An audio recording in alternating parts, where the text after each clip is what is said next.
السلام علیکم جی، فیاض رامے آپ لوگوں سے مخاطب ہے اور امید ہے آپ سب لوگ ٹھیک ہوں گے اور شکر الحمدللہ میں بھی ٹھیک ہوں۔ بات کریں گے سیما حیدر کیس کے حوالے سے اور سچن کے حوالے سے اور سیما حیدر کی بہن کے حوالے سے اور اے پی سنگھ کے حوالے سے اور بہت ساری چیزوں کے حوالے سے اور سوالات کے حوالے سے جو نئے سوالات اس کیس کے حوالے سے جنم لے رہے ہیں اس حوالے سے بات کریں گے اور پاکستان میں جو کارروائیاں چل رہی ہیں اس حوالے سے بات کریں گے۔ سب سے پہلے تو میں سچن کے حوالے سے بات کروں گا کہ سچن جو ہے وہ بھارت کا غدار ہے۔ جی ہاں، سچن جو ہے وہ ثابت ہو گیا ہے کہ بھارت کا غدار ہے۔ میں ایسی بات کیوں کر رہا ہوں؟ اس کی وجہ یہ ہے کہ سیما حیدر کو تو ضمانت ملی، سمجھ میں آتا ہے کہ اسے ضمانت مل گئی۔ اس کی وجہ یہ ہے کہ اس نے بچوں کو ڈھال بنایا اور اس نے کہا کہ وہاں پہ وہ ایک فارنر ہے اور ایک ایلین ہے اور اس کے بچوں کا اس کے علاوہ سارا کوئی نہیں ہے، اور اس چیز کو بیس بناتے ہوئے اس نے بیل جو ہے وہ لے لی۔ ساتھ ہی ساتھ اس نے ایک چیز اور کلیم کی کہ اس وقت جب سیما حیدر کو بیل ملی اس وقت نان بیلیبل آفینسز اس میں جو تھے وہ سیما حیدر کی حد تک نہیں ایڈ تھے، جس کی بنیاد پر سیما حیدر کو بیل مل گئی۔ لیکن سچن کو بیل کیوں ملی یہ بات سمجھ میں نہیں ہے، کیونکہ سچن کے تو جو ہے وہ بچوں کا بھی معاملہ نہیں ہے، سچن تو وہاں پہ سٹیزن بھی ہے، اور سچن کا جو رول ہے وہ سیما حیدر سے بھی زیادہ خطرناک ہے۔ اس کی وجہ یہ ہے کہ یہ لوگوں کو اس طرح سے تو پھر ہزاروں لوگوں کو تاروں کے نیچے سے گزار دے گا اور بارڈر کراس کرا دے گا اور بھارت پورے کو ٹریس پاسر اور دہشت گردوں اور جاسوسوں سے بھر دے گا، کیونکہ اس نے سیما حیدر کو چوری چھپے بھارت کا بارڈر کراس کرایا، بھارت کی ٹیریٹری میں داخل کیا اور 2 مہینے تک جو ہے وہ اس کو چھپا کے رکھا اور کانسٹیٹیوشن آف انڈیا بھارتی قانون کے ساتھ غداری کی،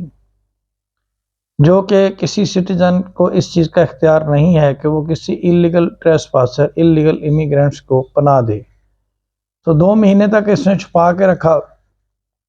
اور پناہ دی، اور پناہ دینے کے بعد اس نے نہیں بتایا، اپنے آپ خود کارروائی کی اداروں نے، جو کہ اس کا پہلا بطور سٹیزن آف انڈیا اس کا یہ فریضہ بنتا تھا کہ یہ خود اداروں کو اپروچ کرتا اور اس طرح کی کارروائی سے آگاہ کرتا، لیکن یہ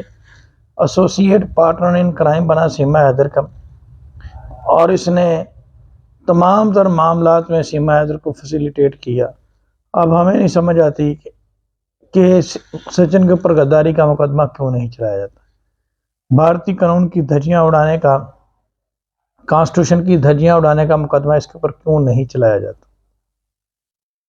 سیکنڈلی بات کریں گے اے پی سنگھ کے حوالے سے۔ ہمیں یہ بھی نہیں سمجھ آتی کہ اے پی سنگھ کی چیزوں کی ویریفیکیشن کیوں نہیں کروائی جاتی، کہ عام طور پر تو جب کوئی ٹریس پاسر کسی ملک میں گھستا ہے تو اس کو وکیل بھی پرووائڈ نہیں کیا جاتا، ڈائریکٹلی نان بیلیبل آفینس لگتے ہیں اور بندہ جو ہے وہ جیل میں جاتا ہے۔ یہاں پہ سچن جو ہے وہ بھی دیش دروہی ہے، غدار ہے، اور اس کو بھی وی وی آئی پی پروٹوکول دیا جا رہا ہے اور سیما حیدر کو بھی وی وی آئی پی پروٹوکول دیا جا رہا ہے اور اس سے بھی سیلیبریٹی بنانے کی کوشش کی جا رہی ہے۔ اس کے علاوہ اگر سیما حیدر کی بہن کے حوالے سے بات کی جائے تو وہ بھی بہت سارے سوالات جنم لے رہے ہیں کہ وہ سچی ہے یا جھوٹی ہے، کیونکہ جس طرح سے اس نے ڈرامہ کیا، جس چینل پہ غلام حیدر بیٹھے رہتے ہیں 24 گھنٹے، ڈیجیٹل موشن، اس چینل پہ وہ کیوں نہیں آئی؟ اس کا ڈائریکٹلی ایک انڈین چینل کو انٹرویو جا کر دینا اور ڈیجیٹل موشن یا روشن عظیم کو یا کسی اور کو انٹرویو نہ دینا، یہ بھی بہت سارے سوالات جو ہے وہ پیدا کرتا ہے، اور یہ بظاہر یہی نظر آتا ہے کہ سراسر وہ ڈرامہ کر رہی ہے اور جھوٹ بول رہی ہے۔ اس کے علاوہ سیما حیدر کی کچھ ریکارڈنگز سامنے آئی ہیں، مجھے نہیں سمجھ آتی کہ جب وہ رابطہ کرتی ہے غلام حیدر کے قریبی دوستوں کے ساتھ تو اس وقت اس کے انٹرویو کو کیوں پرائیورٹی دی جاتی ہے، اس وقت اس کی جو ہے وہ صلح کو یا دیگر چیزوں کو پرائیورٹی کیوں نہیں دی جاتی؟ اس سے یہ سوال کیوں نہیں کیا جاتا کہ آپ نے غلام حیدر کے ساتھ کیا کیا ہے، بجائے یہ کہ اسے یہ کہا جاتا ہے کہ آپ آ جائیں اور ہم آپ کی بھی بات رکھیں گے اور ہم غلام حیدر سے بھی یہ سوالات کریں گے اور ہم میرٹ پہ بات کریں گے۔ بھئی میرٹ کون سا؟ ایک خاتون سراسر دھوکہ دے کر غلام حیدر کو نکل گئی اور دھجیاں اڑا کے رکھ دی اس نے اخلاقیات کی، اس کے لیے اس طرح کے سوالات، اور پھر اس کا رابطہ کرنا غلام حیدر سے یا اس کے قریبی دوستوں سے، یہ بھی بڑی عجیب بات ہے۔ ایک طرف تو وہ کہہ رہی ہے کہ غلام حیدر میرے اوپر بڑا تشدد کرتا تھا، اس سے نفرت ہو گئی ہے، اس سے پاکستان سے نفرت ہے، پاکستان کے لوگوں سے نفرت ہے۔ دوسری طرف وہ فون کر کے پاکستان کے لوگوں کو کہہ رہی ہے کہ میرے لیے آواز بھی اٹھائیں، تو یہ چیز سمجھ سے بالاتر ہے۔ تیسری بات یہ ہے کہ جب کوئی بھی کسی شخص کی 3 بیٹیوں کا معاملہ ہوتا ہے، چاہے وہ سولی پر لٹکا ہو، بہت سارے لوگوں کا یہ سوال ہے جو مجھ سے اکثر کرتے ہیں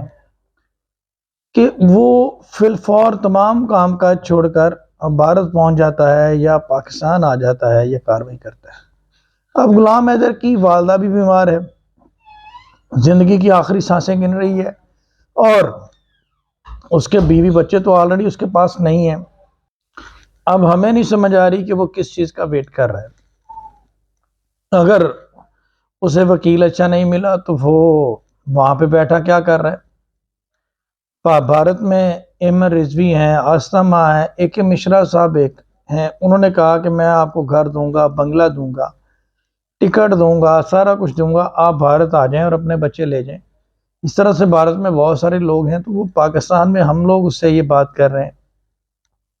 جلیل خان کلاچی صاحب بات کر رہے ہیں، اور بہت سارے ہمارے دوست بات کر رہے ہیں جو ڈے ون سے اس کیس کے اوپر بات کر رہے ہیں۔ تو وہ اتنا ڈیلے کیوں ہو رہا ہے، یہ ہمیں نہیں سمجھ آ رہا ہے اس بات میں کہ اس میں کیا معاملہ چل رہا ہے۔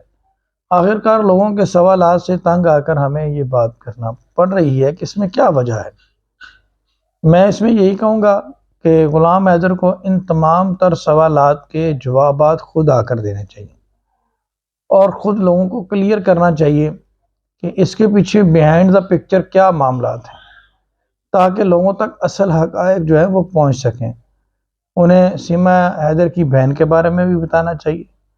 اور آصف رند کے بارے میں بھی بتانا چاہیے، اور ان پوری فیملی کے ساتھ اس کا بتانا چاہیے کہ وہ لاسٹ ٹائم انہیں کب ملا تھا، اس کا کیا انٹریکشن رہا ہے۔ اور اس کے علاوہ اسے اور بہت ساری چیزیں جو ہیں وہ سامنے رکھنی ہوں گی۔ ساتھ ہی ساتھ اس کی والدہ بھی بیمار ہے، تو اسے چاہیے کہ اب تمام تر چیزیں اور معاملات چھوڑ کر پاکستان آ جائے اور اپنی والدہ کو لک آفٹر کرے اور اپنے بیوی بچوں کے لیے کوشش کرے۔ ویڈیو کے اینڈ میں یہی کہوں گا کہ سچن غدار ہے بھارت کا، اور سیما حیدر پاکستان کی غدار ہے، اور یہ دونوں بھارت کے بھی مجرم ہیں اور پاکستان کے بھی مجرم ہیں۔ ان دونوں کے خلاف کارروائی کر کے ان کو جلد از جلد ان کے انجام تک پہنچایا جائے۔ آپ سب لوگوں کا بہت شکریہ، اپنا خیال رکھیے گا، دعاؤں میں یاد رکھیے گا۔ اللہ حافظ۔